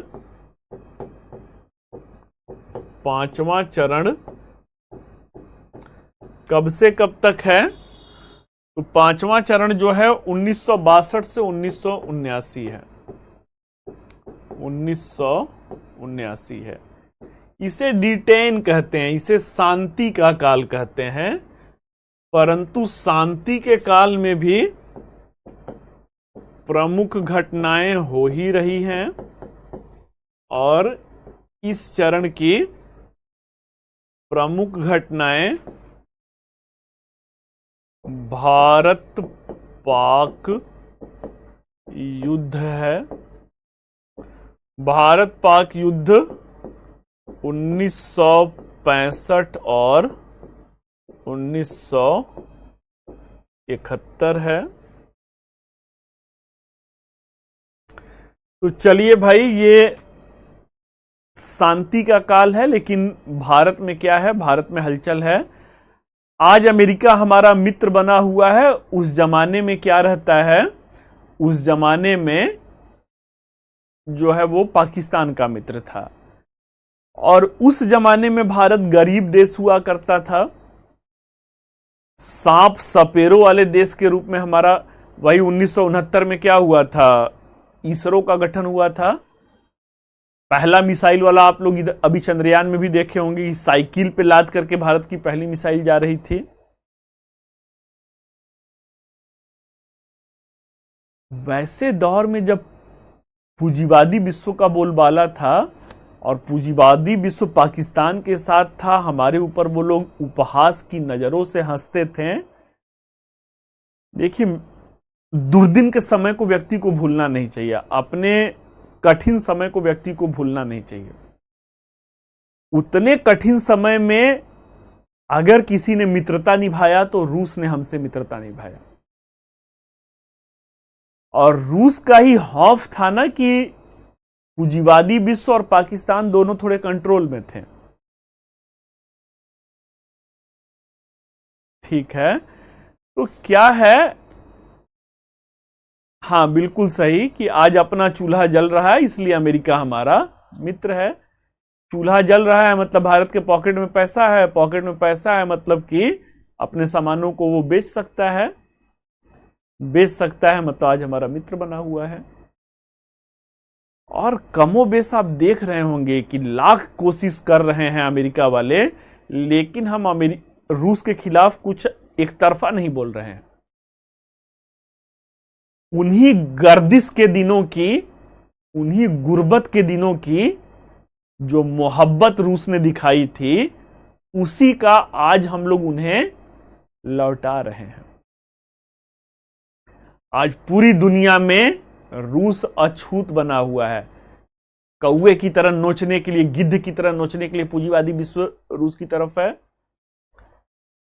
साजिशें तमाम हो रही हैं, लेकिन इस गर्दिश के दिन में रूस के साथ भारत खड़ा है। डॉलर में व्यापार नहीं हो रहा है, हम रुपए में जो है बाइलैटरल करेंसी में व्यापार कर रहे हैं। अगर यह भी पैसा रूस को ना मिले तो रूस औंधे मुंह गिर जाएगा। और अमेरिका लाख कोशिश कर रहा है कि आप व्यापार मत कीजिए क्योंकि प्रतिबंध लगा है, लेकिन अब यह सरकार भी कुछ दूसरे मिजाज वाली है। एस जयशंकर का वक्तव्य आपने भी पढ़ा होगा। ठीक है, तो कुल मिलाजुला करके क्या है भाई कि भारत उन्हीं दिनों का इस समय रूस को लौटा रहा है। ठीक है, तो हम अवसरवादी नहीं, हमारी संस्कृति ने हमें अवसरवादिता नहीं सिखाया है, और उसी मित्रता को आज लाख कोशिशों के, अमेरिका की कोशिशों के बावजूद भी भारत रूस से निभा रहा है। इसी चरण में वियतनाम युद्ध शुरू हो गया था, तीसरे चरण में, इस चरण में समाप्त होता है। इसी चरण में क्या होता है भाई, इसी चरण में चीन भी परमाणु संपन्न हो जाता है, परमाणु संपन्न हो जाता है। और इसके साथ अब क्या लाते हैं, एनपीटी लाते हैं, नॉन प्रोलिफरेशन ट्रीटी लाते हैं, परमाणु अप्रसार संधि लाते हैं। इसी चरण में क्या आता है, सीटीबीटी आता है, कॉम्प्रिहेंसिव टेस्ट बैन ट्रीटी आता है। जो भी परमाणु बम का आविष्कार करेगा, पहले तो प्रतिबंध लगता है, कोई नहीं कर पाएगा, दुनिया के जितने देश किए हैं बस उन्हीं के पास अब रहेगा। इसी चरण में भारत अपना परमाणु परीक्षण करता है और कहता है भाई किसी के बाप का राज थोड़ी है कि जो लोग कर लिए, अब चीन कर लिया था, चीन हमारे ऊपर एक तरफा आक्रमण भी किया था। भारत का भी कमिटमेंट रहता है कि हम किसी को डराने के लिए तो कर नहीं रहे हैं, आत्मरक्षा के लिए कर रहे हैं। और 75-76 में पहला परमाणु जो है एक्सपेरिमेंट, एटम एक्सप्लोजन हम लोगों ने किया था, एक्सपेरिमेंट किया था। ठीक है, तो चलिए भाई, ये क्या है, इस चरण की प्रमुख घटनाएं हैं। अब कहां पर हम लोग आते हैं, अब छठा चरण, छठा और अंतिम चरण है 1979 से 1991। प्रमुख घटनाएं क्या हैं, प्रमुख घटनाएं क्या हैं, तो इस चरण में क्या होता है, रूस की आर्थिक कमजोरी, आर्थिक कमजोरी उजागर होने लगा, उजागर होने लगा। रूस के आर्थिक कमजोरी के उजागर होने से क्या होता है, इसके मित्र देश धीरे धीरे साथ छोड़ने लगे, साथ छोड़ने लगे। सबसे पहले तो चीन ही छोड़ा था। चीन की क्रांति कल आपने देखा था, साम्यवादी क्रांति थी, सबसे पहले चीन ही साथ छोड़ता है।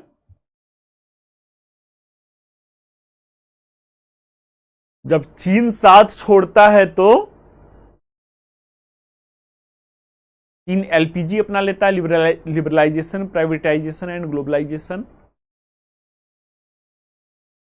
अब इसके बाद जर्मनी के पूरब में क्या था, साम्यवादी विश्व था, धीरे धीरे सब साथ छोड़ रहे हैं। पोलैंड जो रहता है, अन्य जो देश रहते हैं वो भी इनसे हट रहे हैं। होता है क्या है, इसी दौरान जो है जर्मनी में 1989 ईस्वी में बर्लिन की दीवार तोड़ दी गई, दीवार तोड़ दिया गया। क्यों? क्योंकि जो साम्यवादी जर्मनी था वहां पे दरिद्रता, गरीबी पराकाष्ठा पे पहुंच चुकी थी। वहां पे दरिद्रता, गरीबी जो है पराकाष्ठा पर पहुंच चुकी थी।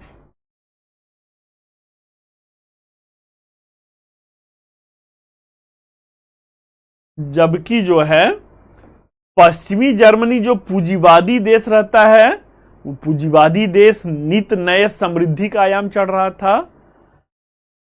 अब जर्मनी के साम्यवादी जर्मनी के लोगों को लगा कि रूस के चक्कर में अच्छा बेवकूफ बन गए। जब उन्हें लगा कि अच्छा बेवकूफ बन गए तो क्या होता है, तोड़ दो इस दीवार को। अब भाई फेविकोल का जो प्रचार दिखाता, फेविकोल का दीवार तो बना नहीं था, तोड़ देते हैं उस दीवार को। तो दो भाई ही रहते हैं भाई ना, असल में जर्मनी एक ही रहता है।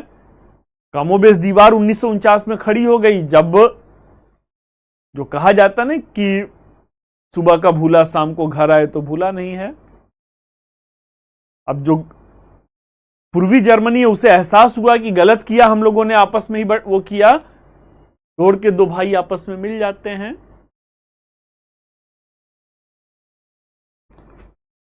इसी चरण में 1985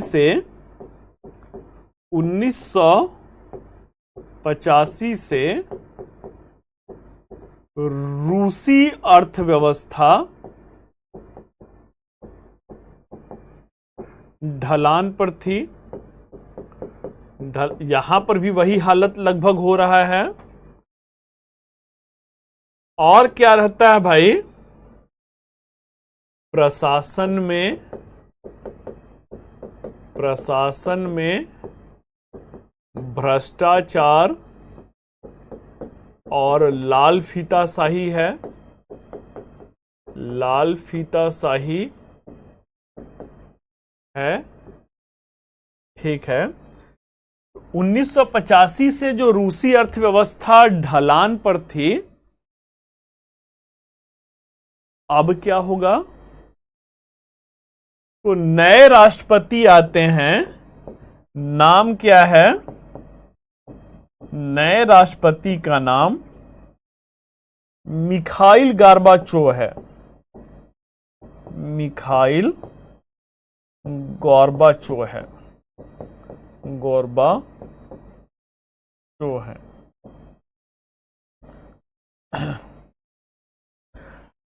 अब ये जो नए राष्ट्रपति मिखाइल गोर्बाचोव हैं, उनको लगता है कि ये तो ढोल के अंदर पोल की कहावत, रूस का नाम इतना बड़ा, राष्ट्रपति बने तो खस्ताहाल स्थिति।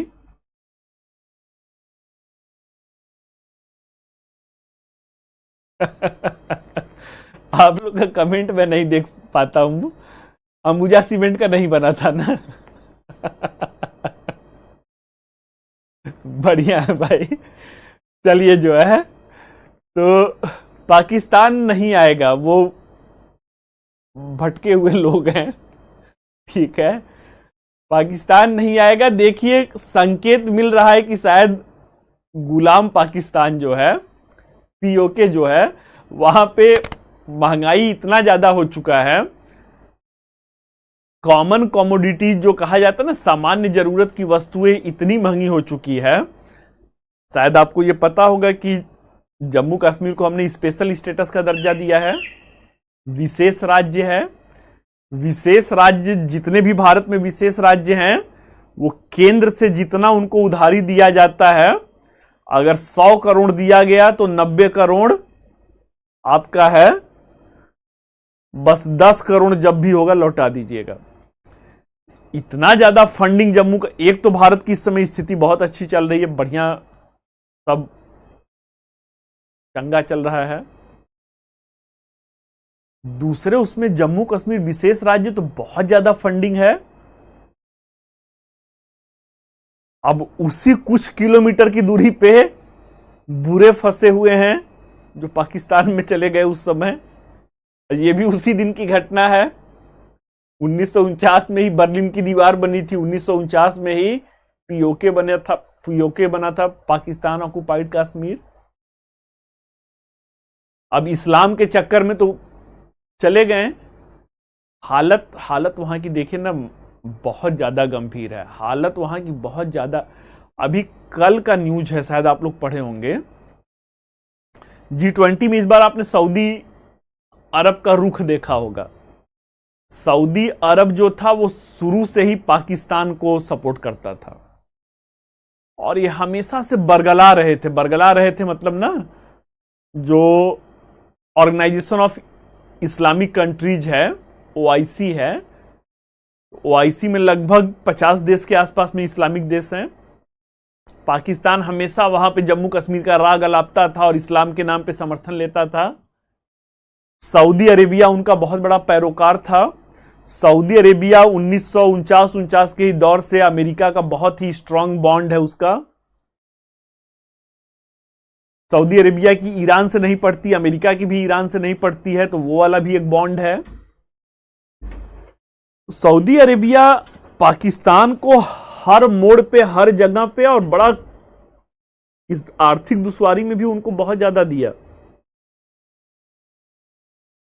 इस आर्थिक किल्लत में भी उनको बहुत ज्यादा पैसा हर कदम पे दिया। तो होता क्या था कि भारत को जलाने के लिए जब भी सऊदी के प्रिंस, क्राउन प्रिंस आते थे, तो पाकिस्तान वाले ये दिखाने के लिए कि आपसे खासम खास हमारे हैं, पहले आते वक्त अपने यहां बुलाते थे, जाते वक्त, आते या जाते वक्त जरूर पाकिस्तान कि भारत को जलन हो। इस बार पाकिस्तान राग अलाप रहा था कि G20 में सऊदी अरब को करा था कि जाओ ही मत आप, उसने हमारे साथ ऐसा किया है, इस्लामिक लोगों के साथ ऐसा किया है, वही जो बरगलाना कहा जाता है। सऊदी अरब आ गया, और तमाम प्रयासों के बाद न तो आते समय पाकिस्तान गए, न तो जाते समय पाकिस्तान गए।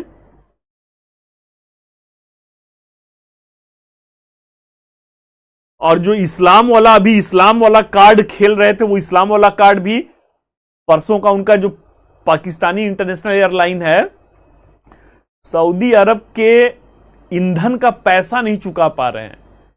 जो जहाज में ईंधन, उसका पैसा वहीं पे खड़ी कर दिया गया है।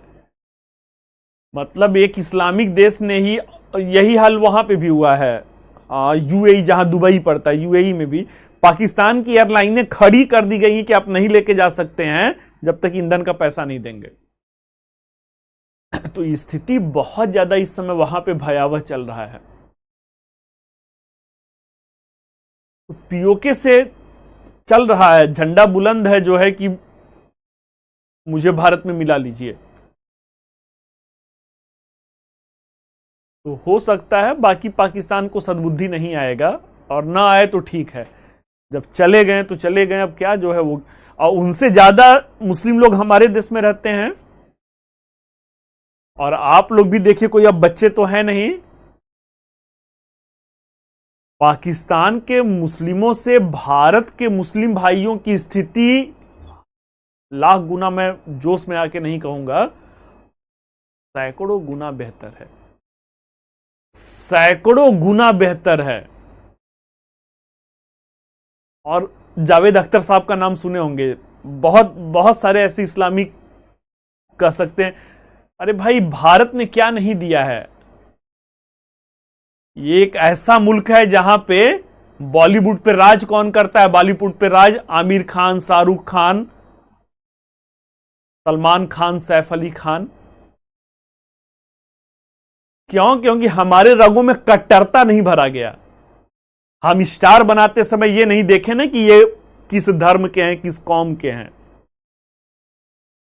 जब हमारे रगों में कट्टरता गांधी जी ने नहीं भरा या देश के नेताओं ने नहीं भरा, तो हम ये भेदभाव नहीं करते हैं। शाहरुख खान सुपरस्टार हैं, आमिर खान सुपरस्टार हैं, धर्म देखकर के सुपरस्टार नहीं बनाते हैं। और आज अगर सानिया मिर्जा अगर पाकिस्तान में पैदा हुई रहती, वो इंटरनेशनल टेनिस स्टार नहीं बनती, वो कहीं पे बुर्का पहन के घूम रही होती। बताइए, किसी पाकिस्तान की किसी एक महिला अंतर्राष्ट्रीय खिलाड़ी का नाम बताइए जो ओलंपिक में या किसी बड़े वर्ल्ड चैंपियनशिप में कोई नाम किया हो। तो कहने का मतलब ये देखिए कि मैं इतिहास का शिक्षक हूं, इतिहास की बात ही सुनाता हूं, और इतिहास की बात सुनाने का फलसफा यह है कि जैसी करनी वैसी भरनी। जो उन्होंने हमारे साथ 1947 में किया और जो अभी तक आतंकवाद के नाम पे कर रहे थे, वो आज भर रहे हैं। कभी हम उनसे कमजोर थे क्या भाई? किसी भी मामले में हम उनसे कमजोर थे क्या? 4 गुना उनसे बड़ा देश है, 6 से 7 गुना उनसे बड़ी जनसंख्या है,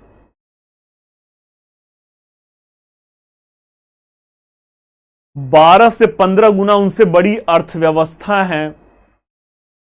किसी मामले में कम नहीं थे। हर जख्म को हम सहते गए, बस क्या सोचकर कि हमें कीचड़ में नहीं उतरना है। उस आतंकवाद का जवाब हम नहीं दे सकते थे क्या? उनके आतंकवाद का जवाब उनके ही देश में घुस के भारत जब चाहता तब दे सकता था, नहीं दिया। हम अपने युवाओं को आगे बढ़ाना चाहते थे, अपने युवाओं के हाथों में हथियार और धर्म के नाम पर गंदे कीचड़ में नहीं ढकेलना चाहते थे। और हमारी जो करनी थी, भगवान जो है ऊपर वाला हमें भी नवाज रहा है। भारत आज कहां से कहां, अब तो पाकिस्तान से तुलना करना ही शर्म की बात है। भारत भाई विश्व शक्ति में आ चुका है। और भारत के भी हर मुस्लिम भाई को यह गर्व होना चाहिए, पाकिस्तान की स्थिति को देखते हुए भारत के हर मुस्लिम भाई को गर्व होना चाहिए कि वो भारत में है। खुद उन्होंने ही कहा था, यही जो सऊदी अरब के वो हैं, और खुद यहां पे जो जावेद अख्तर साहब हैं, नाम जानते हो, खुद उन्होंने भी कहा है कि हमें फक्र है कि हम भारत में अल्पसंख्यक हैं। दुनिया के अन्य देशों में अल्पसंख्यकों के साथ कौन सा व्यवहार हो रहा है? दुनिया के अन्य देशों में अल्पसंख्यकों के साथ कौन सा व्यवहार हो रहा है, वो वहां के लोग भुगत रहे हैं।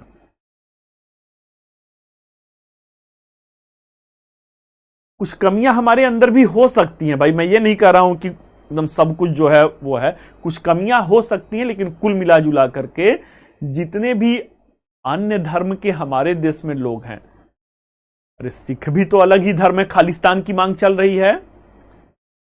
मुद्दे की बात क्या है कि सारे लोग जिस स्थिति में हैं, ये केवल भारत में ही संभव है। अन्य देश में अगर वो अल्पसंख्यक रहते तो अब तक वजूद ही मिट गया रहता। तो चलिए भाई, अब इधर उधर नहीं भटका जाएगा। तो मुद्दे की बात क्या है? मुद्दे की बात यह है कि प्रशासन में भ्रष्टाचार था, लाल फीताशाही थी, और क्या था, अर्थव्यवस्था कमजोर थी। ऐसे में क्या होता है, ऐसे में मिखाइल गार्बाचोव 2 नीतियां लाते हैं। वो 2 नीतियां कौन सी रहती हैं? तो एक नीति रहता है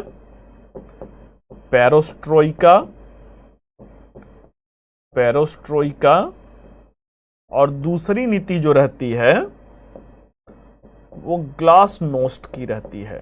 ग्लासनोस्ट की रहती है। ये रूसी शब्द है। रूसी शब्द का मतलब, गोर्बाचोव ने क्या किया, एलपीजी को सीमित स्तर पे अपनाया, सीमित स्तर पर अपनाया। एलपीजी को सीमित स्तर पे मतलब अपनी बंद अर्थव्यवस्था, साम्यवादियों की बंद अर्थव्यवस्था होती है, इन्होंने अर्थव्यवस्था को बाहरी देशों के निवेश के लिए खोल दिया। मतलब किस राह पे चल गए? पूंजीवाद के राह पे चल गए। हाँ, यही खुलापन और पुनर्निर्माण। तो पुनर्निर्माण मीन्स की प्रशासन में पारदर्शिता लाना। पारदर्शिता का मतलब क्या है? उस जमाने में एक नया शब्द चला था, गुड गवर्नेंस जो है। लाल फीताशाही को समाप्त करना है, भ्रष्टाचार को समाप्त करना है, मतलब पारदर्शिता। ये भी पश्चिमी विश्व का वो रहता है। और यहीं से क्या होता है, हम न रहें, तुम न रहें और न रहेंगी निशानियां। हम ना रहे मतलब हम साम्यवादी ना रहें, तुम ना रहे मतलब कि अब हम साम्यवादी होकर के कहां पर? पूंजीवादी की तरफ। और ना रहेंगी निशानियां। प्रशासन के भ्रष्टाचार को खत्म कर दिया, साम्यवाद के सिद्धांत को छोड़ दिया और कहीं से साम्यवाद का नामो निशान नहीं रहा है। कहां पे बढ़ गए हैं? पूंजीवाद की तरफ बढ़ गए हैं। ऐसे में क्या होता है? ऐसे में 1991 में जब निशानियां ही नहीं रह गई तो क्या हो गया? अमेरिका के समर्थन से यूएसएसआर का विघटन कर दिया गया। और विघटन में 15 भागों में शायद बांटा गया था, जिसमें 8-10 मैं बता सकता हूं। Kazakhstan, Kyrgyzstan, Turkmenistan, Uzbekistan, Georgia, Armenia, Azerbaijan, Estonia, Latvia, Lithuania, Ukraine, इतने सारे भागों में बांटा गया। और इसी के साथ क्या हुआ? इसी के साथ यूएसएसआर खत्म और रूस का उदय हुआ। चलिए भाई, तो अगले मुद्दे पे आते हैं। शीत युद्ध का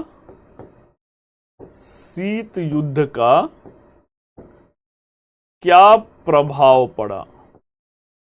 शीत युद्ध का क्या प्रभाव पड़ा? तो शीत युद्ध का जो पहला प्रभाव था, शीत युद्ध का जो पहला प्रभाव था, दो ध्रुवीय विश्व का अंत हो गया। दो ध्रुवीय विश्व का अंत हो गया। दुनिया जो रूस और अमेरिका में बटी हुई थी, पूरी दुनिया साम्यवाद और पूंजीवाद में जो बटा हुआ था, वो दौर खत्म हो गया। किसकी शुरुआत हो गया? तो एक ध्रुवीय विश्व की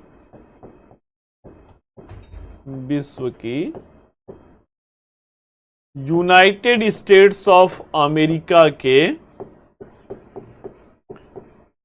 नेतृत्व में शुरुआत हो गया।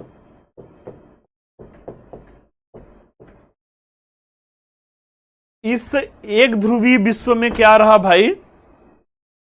इस एक ध्रुवीय, अगर पॉलिटिकल साइंस की क्लास 11th या 12th वाली एनसीईआरटी है, अगर पढ़ेंगे तो एक ध्रुवीय मतलब पूरा विश्व आज अमेरिका की छत्र छाया में है। जितना अमेरिका अकेले अपने रक्षा क्षेत्र पे खर्च करता है, नीचे के 10 देश मिलकर भी नहीं करते। मतलब 2 से लेकर के 11वें पायदान के देश जो हैं, सारा मिलकर के उतना खर्च नहीं करते हैं। ये कौन सा दौर है? एक ध्रुवीय विश्व का दौर है। अगला शीत युद्ध का क्या प्रभाव पड़ा? रूस का, यूएसएसआर का विखंडन हो गया। अगला क्या प्रभाव पड़ा? तो अगला प्रभाव साम्यवादी विचारधारा, साम्यवादी विचारधारा वैश्विक धरातल पर, वैश्विक मंच पर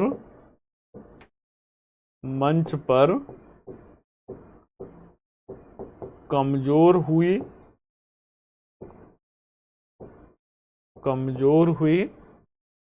तो ये क्या है?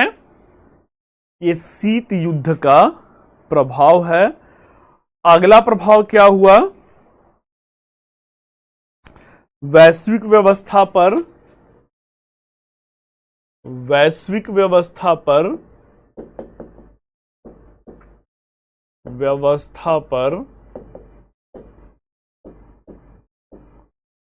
पूंजीवादी देशों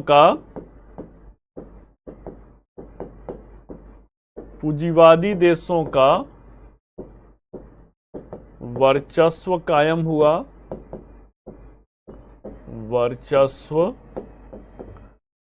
हुआ, और कोई प्रभाव तो नहीं दिख रहा है।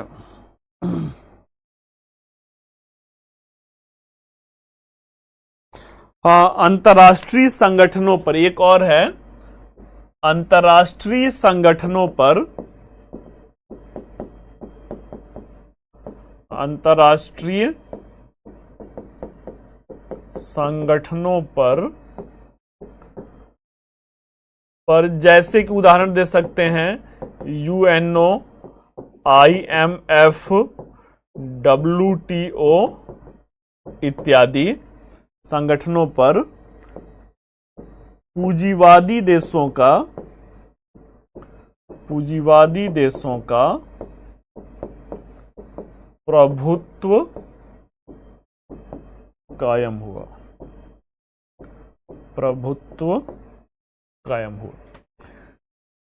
चलिए भाई, एक छोटा सा पहलू यह बन जाता है कि भारत पर क्या प्रभाव पड़ा। शीत युद्ध का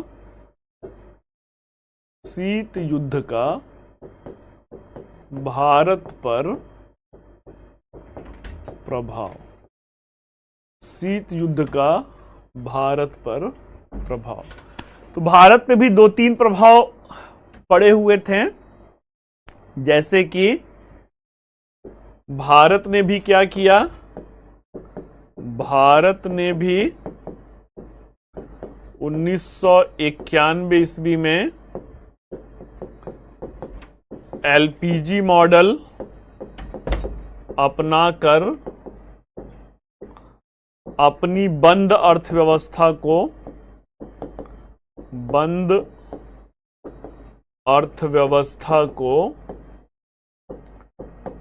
पूंजीवादी विश्व के लिए खोल दिया,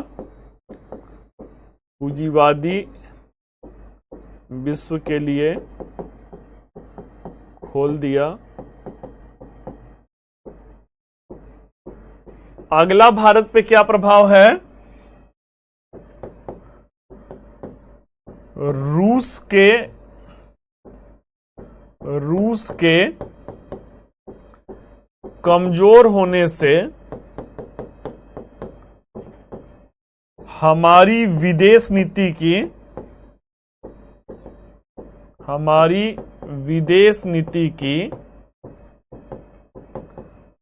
प्राथमिकता बदली और हमने एक संतुलित नीति अपनाते हुए क्या किया? एक संतुलित नीति अपनाते हुए पूंजीवादी देशों और रूस के मध्य में एक संतुलन बनाया और उसी संतुलन के तहत आगे बढ़ना शुरू किए। अगला जो है, अमेरिका के साथ वाजपेयी जी के भी दौरान किसके समय में 98 या 99 में परमाणु परीक्षण हुआ था? तो अमेरिका के साथ विदेश नीति ज्यादा झुकी, क्योंकि अंतर्राष्ट्रीय व्यवस्था में भारत के पक्ष में लगे हुए कई प्रतिबंधों को हमें हटवाना था, और मनमोहन सिंह का, कांग्रेस के सरकार का हम असमर्थन नहीं कर सकते हैं, उनकी उपलब्धियों को हम नकार नहीं सकते हैं, यह कोई राजनीति का मंच नहीं है। मनमोहन सिंह ने बहुत कुछ किया अंतर्राष्ट्रीय मंच पे, उनका सौम्य स्वभाव ही था कि अमेरिका हमारी तरफ ज्यादा झुका। आज कन्वेंशनल एनर्जी से निकल करके पूरी दुनिया जो है इको फ्रेंडली एनर्जी की तरफ बढ़ रही है, उसमें एटॉमिक एनर्जी सबसे प्रमुख है, परमाणु ऊर्जा जो है सबसे प्रमुख है। परमाणु ऊर्जा पे परमाणु परीक्षण के समय से ही बहुत सारे प्रतिबंध लगे थे, जैसे यूरेनियम ईंधन की ही हमारे पास बहुत ज्यादा कमी थी। एनएसजी है, न्यूक्लियर सप्लायर ग्रुप है, जो परमाणु ईंधन को वो आपूर्ति करते हैं, अमेरिका ने वो छूट हमें दिलवाई। वासेनार ग्रुप में हमें सदस्य बनाया। तो आज कम से कम यह है कि हमारे परमाणु ऊर्जा के लिए ईंधन की कमी नहीं है। अगला G20 के मंच से आपने देखा कि भारत को सुरक्षा परिषद में अस्थायी सदस्यता चाहिए। बिना पूंजीवादी देशों के समर्थन से रूस को हम अपने पक्ष में लिए ही हैं, बस केवल चाइना विरोध कर रहा है।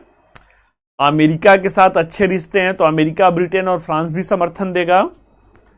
तो कहने का अर्थ क्या है कि भारत की अंतर्राष्ट्रीय जो नीति है, फॉरेन विदेश जो नीति है, वो प्रैक्टिकल हुआ है। प्रैक्टिकल मतलब कि वो ज्यादा वास्तविक हुआ है।